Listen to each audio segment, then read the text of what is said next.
Hello, everybody. Welcome to Macduff Lives. I'm John O'Loughlin, and welcome to another edition of Undo the Coup. This is part 5 of our series, and wow, the idea of a coup has suddenly hit the public airwaves with Tulsi Gabbard announcing evidence that a ongoing coup was perpetrated by Obama and his associates. And let's take a look at that. Is that an appropriate use of the word coup, or do we need to stick to the real idea of coup d'etat as I've tried to show it here at the show on Macduff Lives? Well, a coup d'etat. Let's get into it. Is it treason? Is it a conspiracy? How do these three concepts fit together? We'll talk about it in just 30 seconds.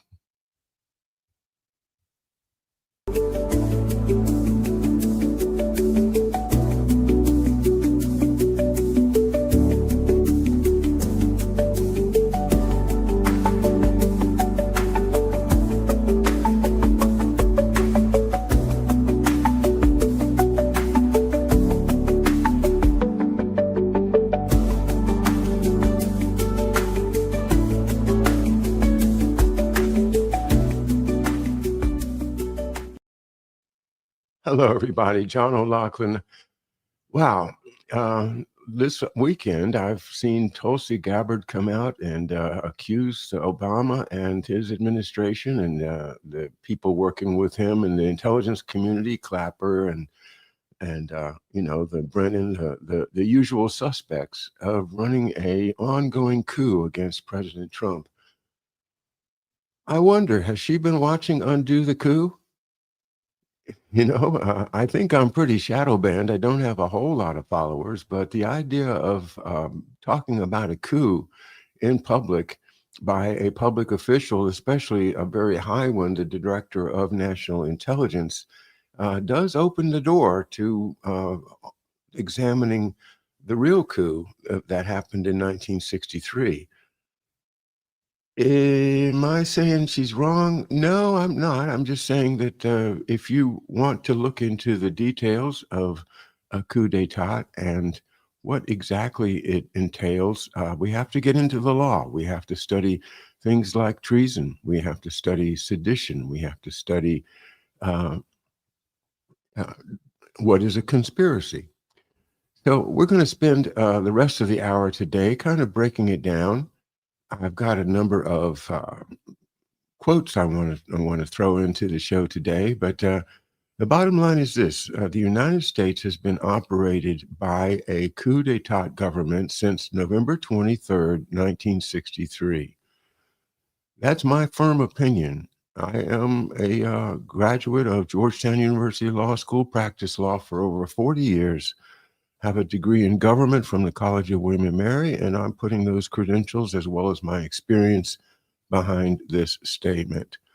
In 1963, on November 22nd, the United States lost its sovereignty to a coup d'etat that has been running this country ever since. Now, let's get into the details.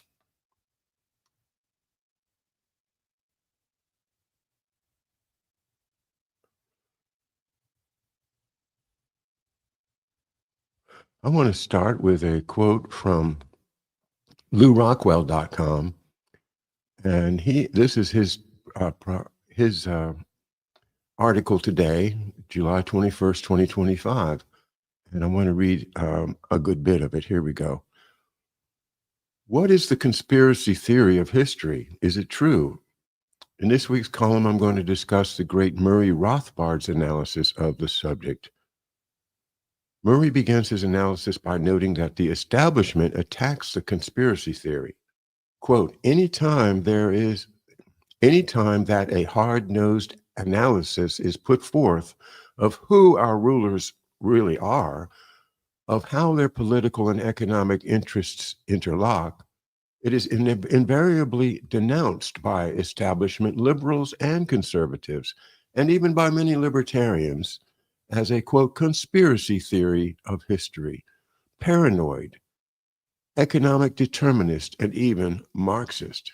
These smear labels are applied across the board, even though such realistic analysis can be and have been made from any and all parts of the economic spectrum, from the John Birch Society to the Communist Party. The most common label is conspiracy theorist, almost always leveled as a hostile epithet rather than adopted by the conspiracy theorist himself.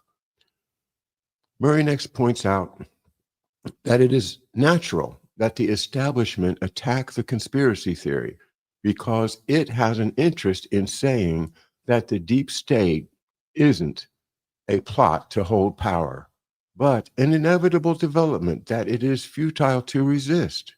Quote, it is no wonder that usually these realistic analyses are spelled out by various, quote, extremists, unquote, who are outside the establishment consensus. For it is vital to the continued rule of the state apparatus that it have legitimacy and even sanctity in the eyes of the public. And it is vital to that sanctity that our politicians and bureaucrats be deemed to be disembodied spirits solely devoted to the, quote, public good, unquote. Once let the cat out of the bag, that these spirits are all too often grounded in the solid earth of advancing a set of economic interests through the use of the state. And the basic mystique of government begins to collapse, unquote. There's a lot in this. What I really want you to take from it, if you will, is that the establishment, and I've used the term broadly, is always going to attack somebody like me that comes out with a theory that there has been a conspiracy to control our government against the will of the people. So the whole idea of conspiracy theory and the phrase coming from the Warren Commission itself has been used to quash anybody that is, calling calling BS on the current establishment. Let's go back now to what we were looking at last Monday on part 4 of our Undo the Coup series. And I just want to summarize the people involved in the JFK assassination that cited the need for a quick resolution, single bullet theory, lone gunman, and they justified it because of the need to avoid public panic, to keep the public calm and not raise up against what was in fact an ongoing conspiracy.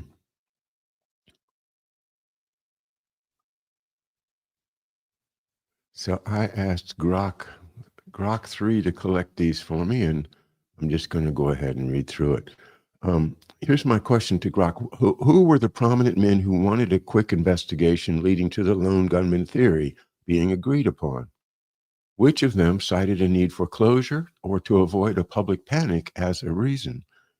And Grok has answered this: the push for a quick investigation into the John F. Kennedy assassination and the adoption of the lone gunman theory, and concluding that Lee Harvey Oswald acted alone, was driven by several prominent figures in the U.S. government.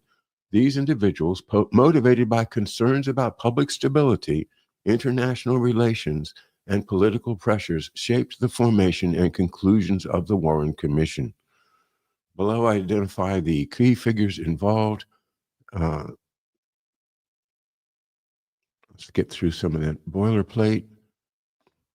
Key figures in pushing for a quick investigation and lone gunman theory. The Warren Commission, established on November 29, 1963 by President Lyndon B. Johnson via Executive Order 11-130, was tasked with the investigation of JFK's assassination. Its conclusion that Oswald acted alone was influenced by the following prominent men, whose actions and statements reflect a desire for a rapid resolution, often justified by concerns about public panic or national security. And number one, Lyndon B. Johnson, president. LBJ was deeply concerned about the potential for public panic and international instability, particularly the fear that rumors of a Soviet or Cuban conspiracy could escalate Cold War tensions. Declassified records and accounts indicate LBJ believed a swift, definitive report was necessary to prevent speculation about foreign involvement that might lead to calls for military retaliation. Secondly, citing closure or avoiding panic. LBJ explicitly cited the need to avoid public panic in a recorded phone call with Senator Mike Mansfield. November 29, 1963, LBJ expressed concern about, quote, 40 million Americans, unquote, believing a conspiracy, which could, quote, get the country in a war, unquote. He pushed for a commission to, quote, settle the matter quickly, emphasizing national stability. His conversations with J. Edgar Hoover also reflect his urgency to counter conspiracy theories, particularly those implicating foreign powers. Influence, LBJ's pressure ensured the commission worked under tight deadlines, delivering its report in September 1964 and leaned heavily on the FBI's initial lone gunman conclusion. The second man is J. Edgar Hoover, FBI director. Hoover oversaw the initial investigation, which concluded within days that Oswald acted alone. The FBI's report submitted to LBJ on December 5, 1963, formed the backbone of the Warren Commission's findings. Motivation? Hoover wanted to maintain the FBI's reputation and avoid scrutiny of its failure to monitor Oswald. Wasn't that interesting now that we know that the CIA was monitoring Oswald?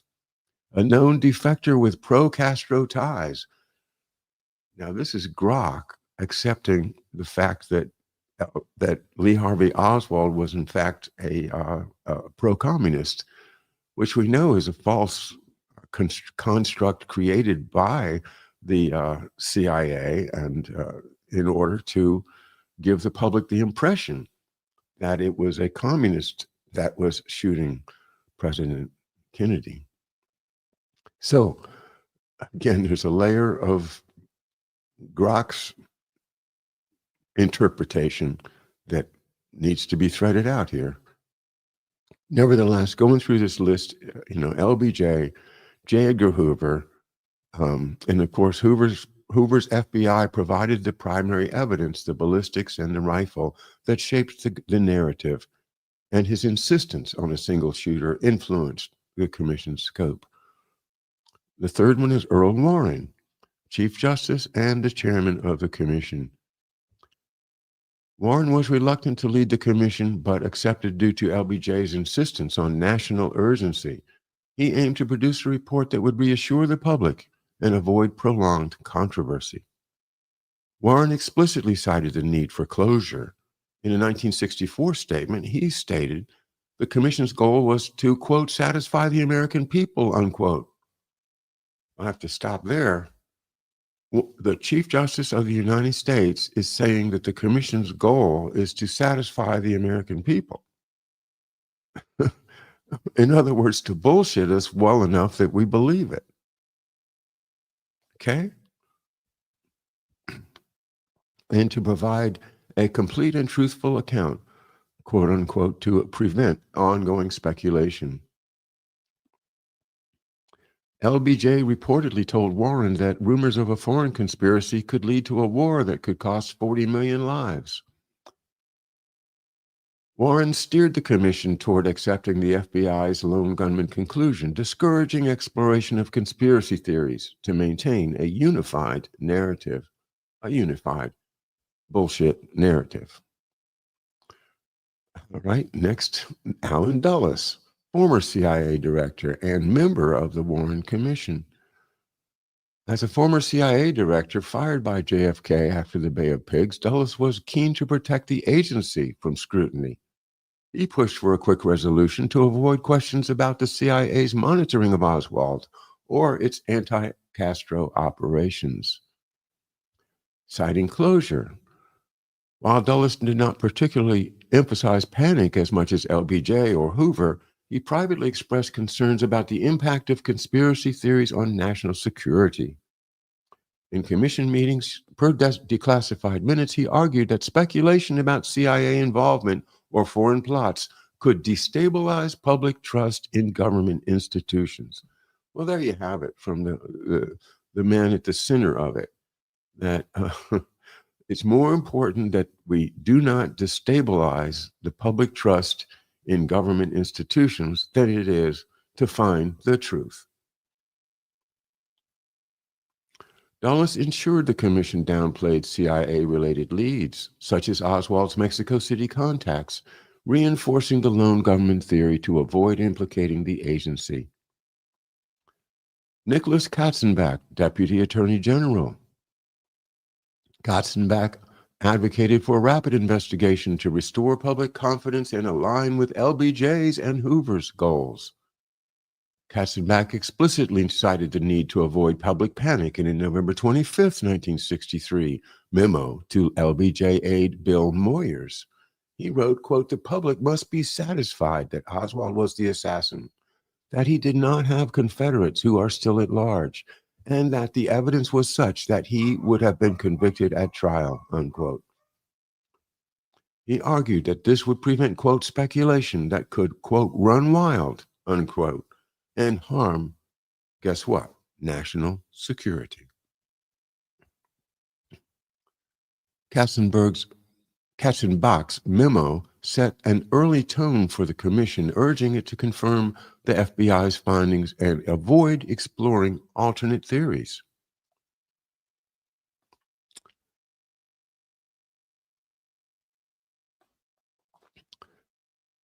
The push for this is the conclusion that I get from Grok 3. The push for a quick investigation and the lone gunman theory was led by LBJ, Hoover, Warren, Dulles, and Katzenbach, driven by concerns about public panic, national stability, and Cold War tensions. LBJ, Hoover, Warren, and Katzenbach explicitly cited the need for closure or to avoid public panic, emphasizing the risks of conspiracy theories fueling unrest or international conflict. Dulles implied similar concerns, focusing on institutional protection. Their collective efforts shaped the Warren Commission's rapid timeline and conclusions, though later critiques and declassified documents have fueled ongoing debate about their motives.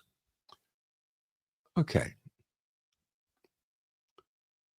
Pardon me for indulging in Grok to get those names out, but I think that they did a good job in putting down the 4 or 5 principal people that had control of the commission, and now we can look at them as having a particular motive to avoid speculation, alternate theories, which could lead to public panic or even war.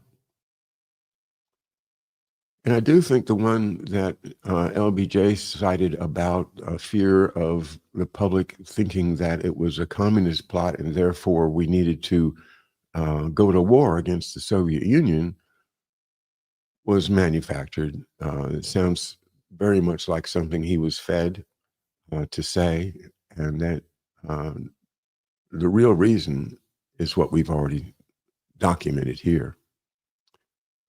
They didn't want the public to lose trust in the government institutions, even though these people involved in the government institutions were clearly involved in the plot and the cover-up.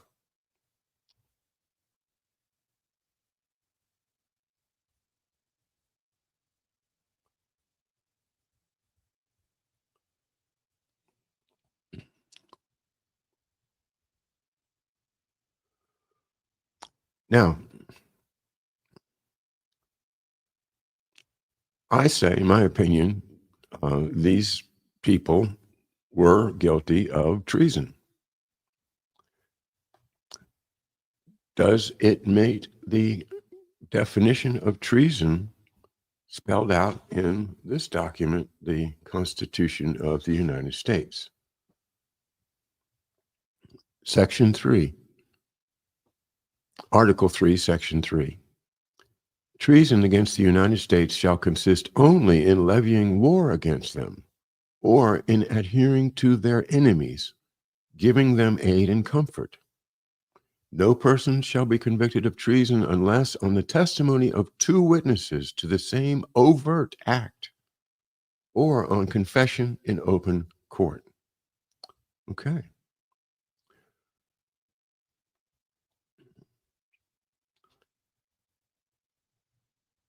The Constitution limits treason to those very specific limits because of the Founding Fathers' concern for freedom of speech. It was felt that it was more important to have a very broad right of free speech than it was to prosecute marginal cases of treason. So they said it's going to be a rare thing, and it has been a rare thing. I think it's only been twice prosecuted, and those cases were fairly unique. So,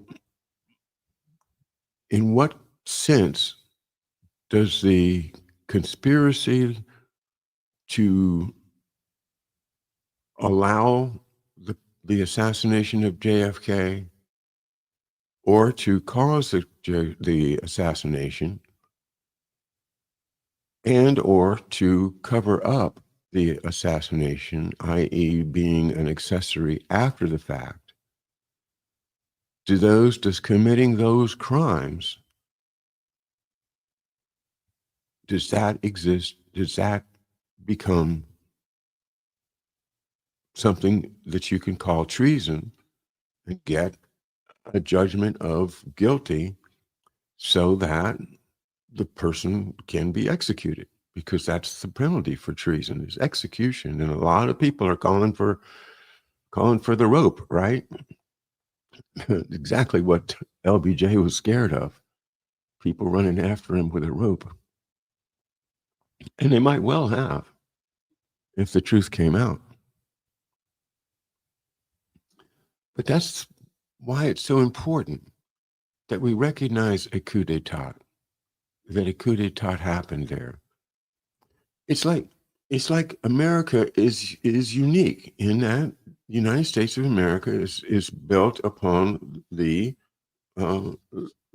people. It's created by the people of the United States, of and for us. Okay?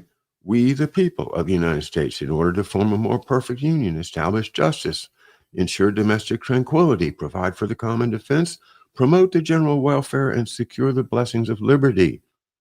To ourselves and our posterity do ordain and establish this Constitution for the United States of America. We did it. So if the truth is that there was a conspiracy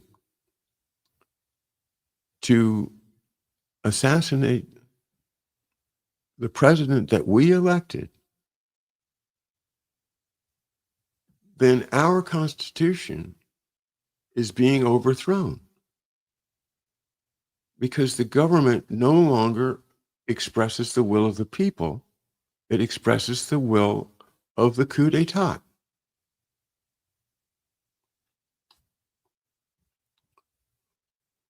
So what can we do?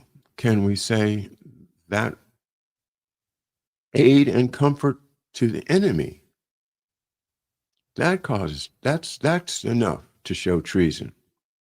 Okay? So the enemy is the coup plotters.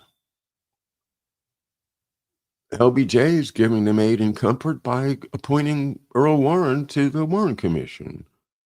Okay, Alan Dulles is giving aid and comfort by providing, um, uh, by not providing evidence of the CIA's involvement. J. Edgar Hoover, by limiting the evidence, by issuing an order to the FBI saying, this is it, it's a lone gunman, don't go anywhere else. That's aid and comfort. Aid and comfort to the enemy. Who's the enemy? Is it Russia? Is it England? Is it a country? No, it's the cabal. It's the cabal of oligarchical power in which we now find ourselves. You know, our government right now is a government of stakeholders. If you don't have a stake in the legislation, then the congressman's not going to listen to you. Okay, it's all about who has influence, who has power or pull. You know that I can get things done, and it doesn't really matter if it's legal or illegal anymore because the integration of dark and money laundering into our entire financial system has totally corrupted it. You know that we are paying interest? The United States government is paying interest, a huge amount of interest, millions of dollars of interest per day to HSBC. You think that that's right? That we should have borrowed money from the original dope bank of the world? You know, Hong Kong, Shanghai banking company. You know, the bank of Jardine Matheson, the bank of the Russell Company, the bank that that launders opium money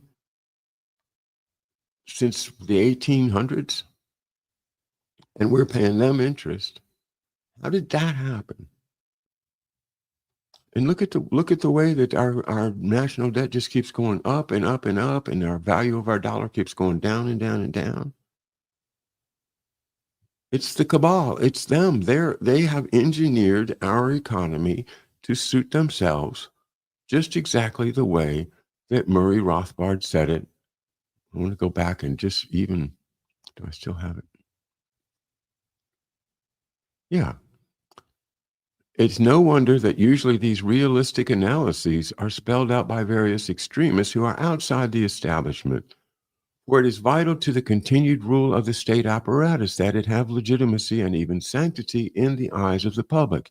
And it is vital to that sanctity that our politicians and bureaucrats be deemed to be disembodied spirits solely devoted to the public good. Once let the cat out of the bag that these spirits are all too often grounded in the solid earth of advancing a set of economic interests through the use of the state, the basic mystique of government begins to collapse.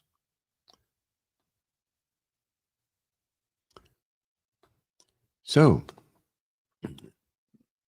yeah, I would say, in my opinion, giving aid and comfort to the cabal that's taking over our economy is treason.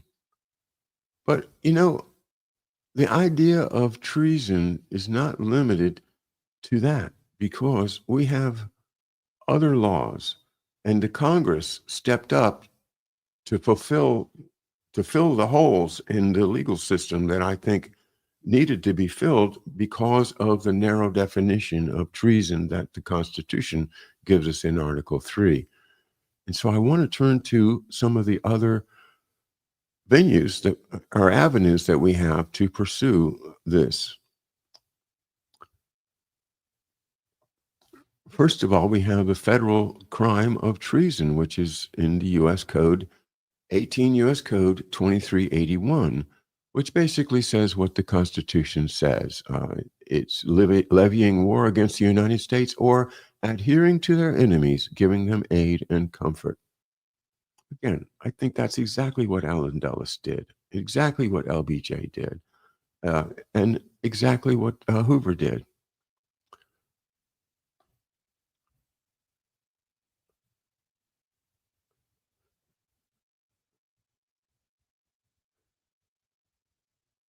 However, there are related federal crimes which I want to call to your attention, as these, I think, is where the juice is. Sedition. 18 U.S. Code 2384, defined as two or more people conspiring to, quote, overthrow, put down, or destroy by force the U.S. government or prevent it from carrying out its lawful functions. Okay. Or to, quote, seize, take, or possess by force any property of the U.S. government. Several of the hundreds arrested after the January 6th riot were charged with this crime.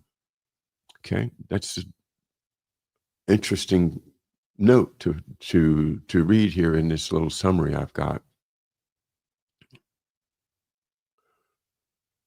But we also have rebellion or insurrection. 18 U.S. Code 2383, defined as two or more people rising in rebellion against the U.S. government or assisting others in rebelling. Okay, when you fire a rifle at the head of the President of the United States, you are rebelling, okay? Assisting those people that did that to cover it up or hide them or facilitate the crime is also rebelling. That was an insurrection.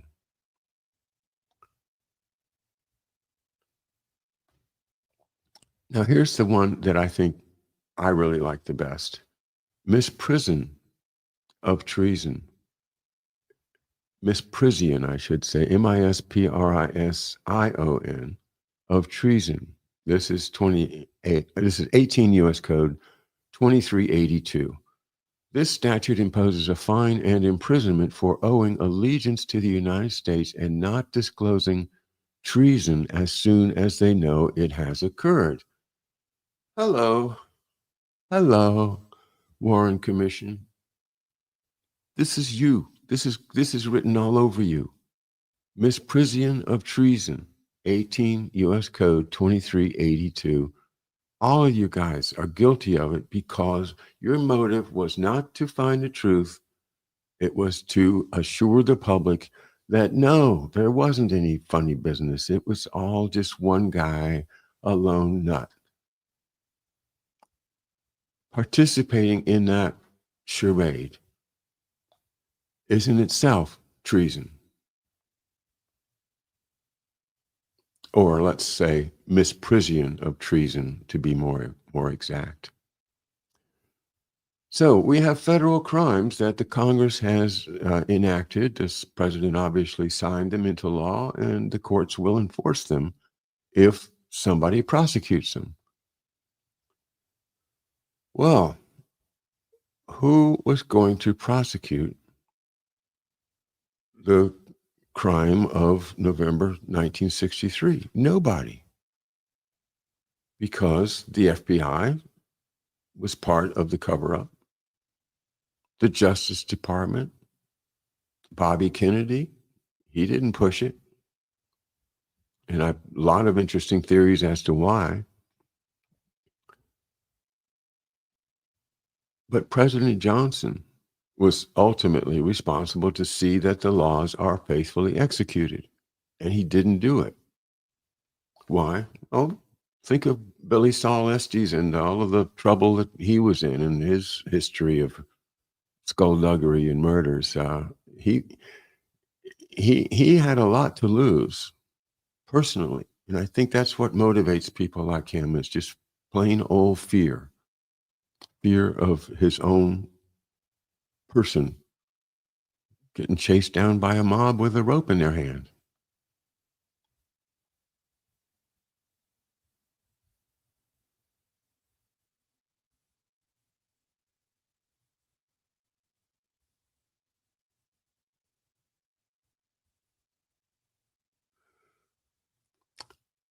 Let's go over to Tulsi Gabbard's X.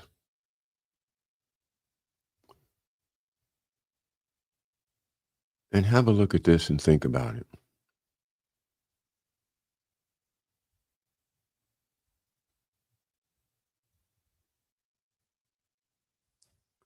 DNI Tulsi Gabbard, serving as the 8th Director of National Intelligence under the leadership of President Trump.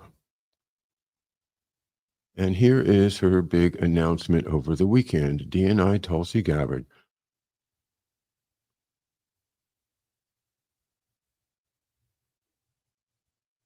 Okay, I guess you can see that. Americans will finally learn the truth about how in 2016 intelligence was politicized and weaponized by the most powerful people in the Obama administration to lay the groundwork for what was essentially a years-long coup against President Donald Trump, subverting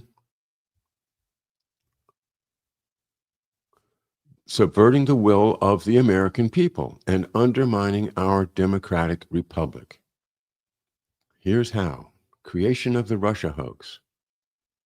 And then it's the parts of this diagram from top to bottom. Real intel assessment. Quote, Russia and criminal actors did not impact recent U.S. election results by conducting cyber attacks on infrastructure, unquote. Donald Trump wins 2016 election. Then a picture of Obama, Clapper, and Comey, December 9th, secret Russia meeting. Obama officials meet to plan Russia hoax. On the left, December 8th, POTUS briefing pulled. Intelligence community pulls product that contradicts Russia hoax narrative. Okay. December 9th, Obama order. Intelligence community begins outlining new assessment to claim election was, quote, hacked, unquote. Deep state leaks. Obama officials use their media propaganda arm to spread fake news. And some examples. The Washington Post, secret CIA assessment says Russia was trying to help Trump win the White House. New York Times, Russian hackers acted to aid Trump in election, U.S. says. NBC News, U.S. officials, Putin personally involved in U.S. election hack. And then to the bottom, fake weaponized assessment. Suppressed prior intelligence showing Russia lacked intent and capability to hack the 2016 election. Conclusion at the bottom, Russia hoax. Okay.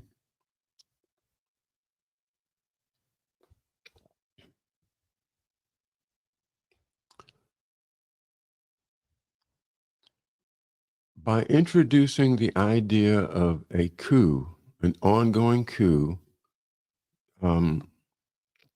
Tulsi Gabbard is opening the door to conspiracy theories. Now, my view of Tulsi Gabbard is she's a functionary of the Trump administration. However, she came from the Democratic Party originally and also has intelligence connections. So I'm not all that convinced that her interest is that of the American people, as opposed to a political interest to support the Trump narrative, as opposed to the Obama narrative or the Biden narrative, if we credit him with the ability to narrate.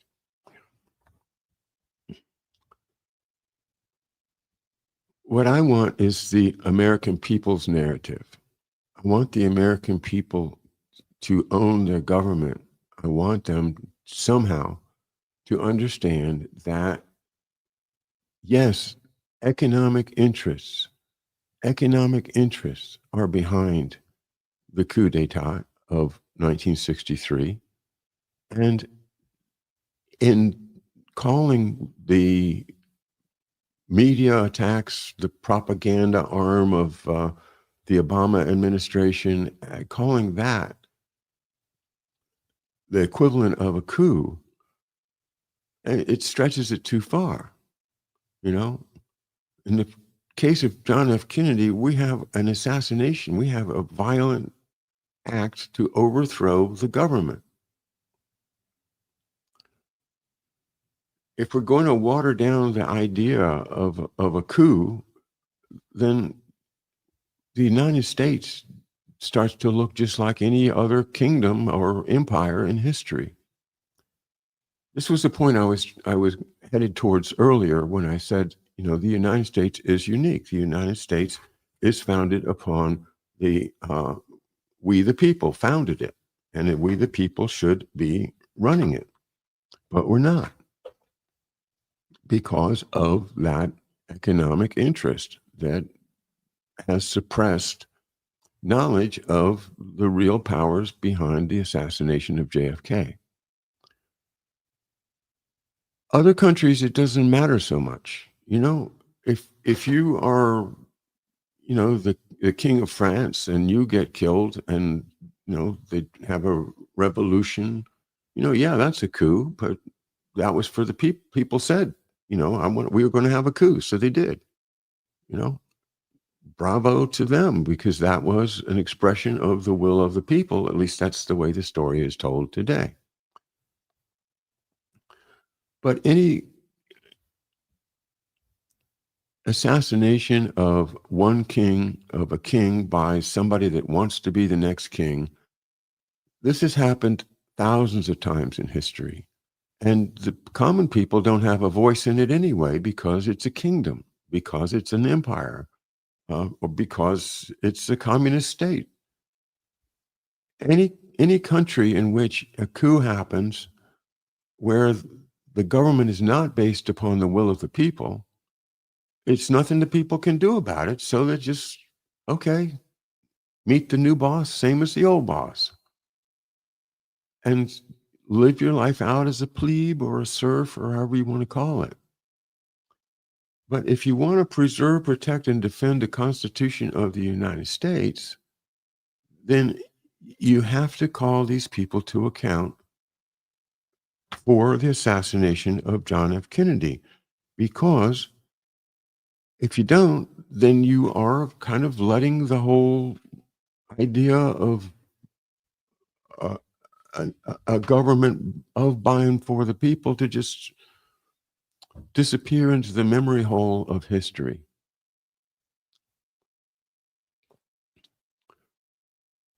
So I think it's a good thing that Tulsi Gabbard has introduced the idea of a coup into our dialogue. And I think what we need to do, we Ospreys, we who want to undo the coup, have got to use that to say, well, if we're going to look at coups d'etat, let's look at 1963. Let's look at the powers that really were behind the assassination. And let's look at how it is that we happen to be stuck behind $40 trillion worth of debt to some pretty scummy institutions. How is it that we continue to wander in foreign policy and allow our armaments, our personnel to support genocide in the world? How is it that we allow our government to subsidize genocide? How is it that we allow our government to borrow money from these huge institutions over and over and over again, instead of doing what really needs to be done for us? And that is a massive refinance, a massive, in fact, a bankruptcy procedure. Because this idea that we're going to carry that weight forever into the future, man, putting that on our children and our children's children's children, it's not going to last. It's going to lead to a violent revolution once people are impoverished enough, unless the technocracy is so evolved that we can't even rise up. So to prevent this denouement of our country, this destruction of the American dream and the American purpose in the world, we have got to prosecute the coup of November 22nd, 1963. Don't allow that idea of Tulsi Gabbard that, Obama ran a coup against Trump. Well, it just sounds like a gossipy way to put it. Yeah, Obama used a lot of dirty tricks, you know? And yeah, the people behind him are definitely wanting to control the government. But in 1963, the American people lost control of the government. A coup by Obama against Trump or, any other of the politicians of today against one another, that's just the Game of Thrones. That's not a coup, you know? Think of the Australian with the knife. That's not a knife. This is a knife. Well, blowing the head off of JFK was a coup d'etat. And until we start recognizing it and facing up to it as a country, we are in jeopardy of going further and further over the cliff, further and further down the drain as a free people. And that's my show for today. Undo the coup, pass it on. Thanks very much. See you tomorrow here at McDuff Lives.